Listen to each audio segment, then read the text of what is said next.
Marvel may have left all of our jaws on the floor with the culmination of the Infinity Saga in 2019, but in 2020 they are preparing to do it all over again, as the Marvel Cinematic Universe moves into its fourth phase. A handful of already established characters, such as Black Widow, Doctor Strange, and Thor, are getting solo films in the next chapter of this landmark franchise, as are a slew of as-of-yet unseen heroes, and each entry in turn is bringing with it quite a few new faces. So you know what that means? New actors are joining the MCU. And we here at Screen Rant know just how excited you are to see who these newbies are. So we decided to list all of the ones that we currently know about here in this video. Aren't we just the nicest people you know? Let's dive right in.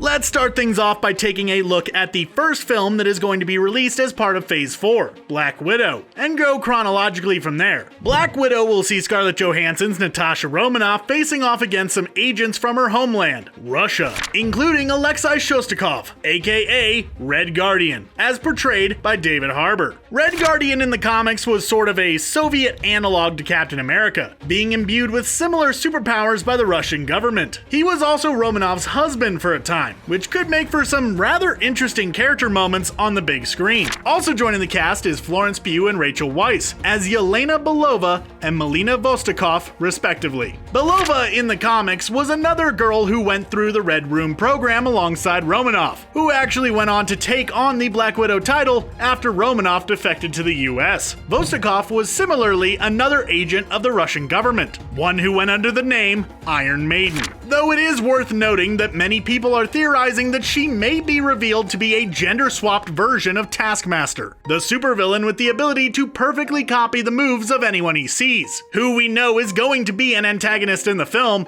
but don't know who is cast in the role. It could also be Ray Winstone, who has yet to have his role revealed to the public. We'll just have to wait and see on that one. The next entry on the Phase 4 slate is Eternals, which will see the introduction of the titular team made up of genetically engineered super beings who in the comics were created by the Celestials to be as perfect as possible. And the cast certainly fits that bill, with some amazingly awesome actors filling in the roles. You've got Angelina Jolie as Thena, Richard Madden as Icarus, Kumail Nanjiani as Kingo, Lauren Ridloff as Makari, Brian Tyree Henry as Phastos, Selma Hayek as Ajak, Leah McHugh as Sprite, Don Lee as Gilgamesh, Barry Keoghan as Druig, and Gemma Chan as Cersei. There is a lot to cover in regards to all of those characters, so much so that they could really use their own separate video. Drop us a like down below if you'd like to see us make that happen in the near future. Joining the team on the big screen is Kit Harington as Dane Whitman, aka Black Knight, a hero who wields the magical sword, the Ebony Blade, and who in the comics had a rather strong connection with Cersei, which if we had to guess will probably be part of the film as well, since it is a major connecting factor between him and the team. Now let's jump from the big screen to the little one,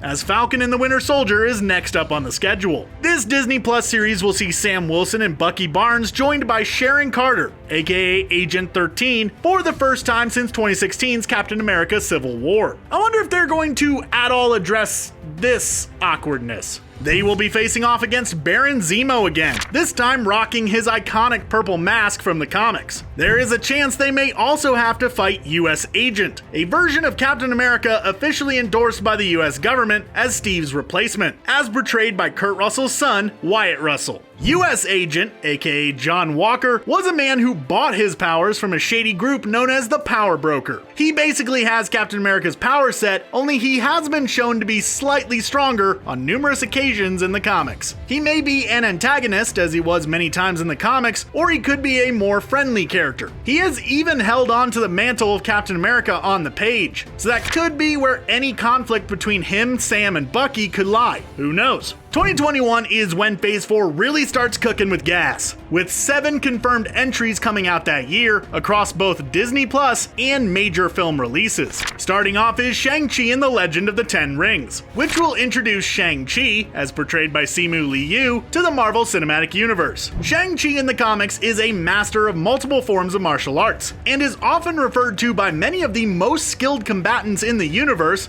including the likes of Captain America and Black Panther, as the greatest fighter to ever live. And he will have to be a skilled warrior, as he will be facing off against Tony Leung as the Mandarin, like the actual Mandarin. not the fake one that we saw in Iron Man 3 as played by Ben Kingsley. Not another fake out this time, hopefully. Probably. Awkwafina is also going to be playing a part in the film, though as of this recording, we have no idea who she's going to be. Next up is the Disney Plus series WandaVision, which isn't bringing a ton to the table in terms of new characters, though there are a lot of people returning. Kat Dennings' Darcy is popping up, her first time back in the MCU since Thor: The Dark World. And Randall Park's Jimmy Woo is going to be a part of the show, his first reprisal since Ant-Man and the Wasp. Though we are getting some newbies, mainly Kathryn Hahn in a yet unspecified role, and Teyonah Parris as an all-grown-up Monica Rambeau. You know, the little girl from Captain Marvel. In the comics, Rambeau gained the ability to transform herself into electromagnetic energy via a freak accident, and actually carried quite a few mantles while going about her hero work, including Captain Marvel, though she is probably best known as Photon, a name that was actually teased in the Captain Marvel film. So maybe we'll get to see her follow in her Aunt Carol's footsteps in WandaVision, becoming a hero in her own right. Next up is Doctor Strange in the Multiverse of Madness, which many believe will be a sort of direct sequel to WandaVision, due to the appearance of Elizabeth Olsen's Scarlet Witch in both. Perhaps it will see the good doctor and his buddy Wong having to deal with the fallout of that previous series, where maybe Wanda will have somehow broken the fabric of reality, all House of M style. We don't actually know much about this film, including any sort of casting news as of the recording of this video, so this is all just speculation, which is fine by us, since speculation is fun. We also don't know much of anything about the casting for the next Disney Plus series, Loki, except of course that everyone's favorite trickster god will once again be portrayed by Tom Hiddleston, this time reportedly as the version that escaped during the 2012 time travel segment in Avengers Endgame. Hooray for comic properties finding a way to bring a character back despite being very, very gonzo. Next up is the animated series What If, which will bring back a ton of actors in order to tell one-off alternate reality stories, where a little thing from the MCU's past is changed, showing us what could have been. There is at least one new cast member that we know of making his way into the MCU, that being Westworld's Jeffrey Wright, who is going to be lending his voice to the show as Uatu the Watcher. You know, one of the big-headed dudes from Stan Lee's cameo in Guardians of the Galaxy Volume 2. Watchers in the comics are cosmic beings that do exactly what their name would imply. They watch, observing all of the different inhabitants of the universe, all without interfering. At least that's what they're supposed to do. Uatu in the comics is notorious for interfering, both directly and indirectly, in order to stop major catastrophes, often involving the larger multiverse. Here's a fun fact for you. There actually used to be a long-running theory that Stan Lee himself was Uatu in the MCU, which would explain why he was in so many different places across the galaxy. But nope, turns out he was just reporting to the Watchers. Next on the schedule is Hawkeye, the Disney Plus series focused on everyone's favorite archery-based hero that doesn't wear green. Of course, Jeremy Renner will be back as Clint Barton,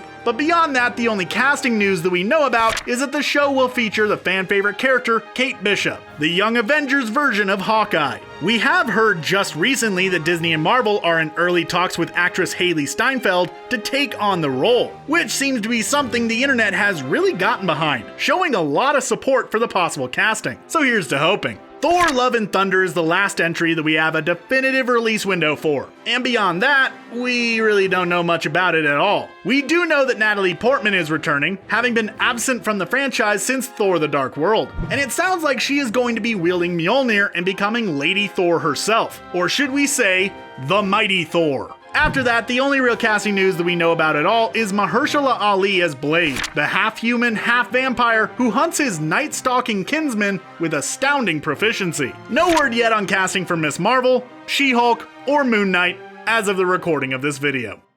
As much fun as this video has been, we here at Screen Rant want to take a second to talk about something much more important than the MCU. Andrew Milne Smith was a young boy who loved basketball, like really loved basketball. So much so that he didn't let his diagnosis of osteosarcoma, a rare form of bone cancer, stop him from practicing each and every day.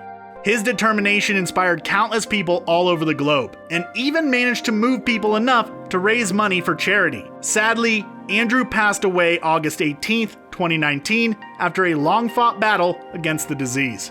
In his honor, you can donate to charity by following the link in the description. Supporting Momentum, which provides aid for families across the London, Surrey, and Sussex areas who have children with cancer. Again, be sure to check out the link below for more information about how you can help honor Andrew's amazing legacy.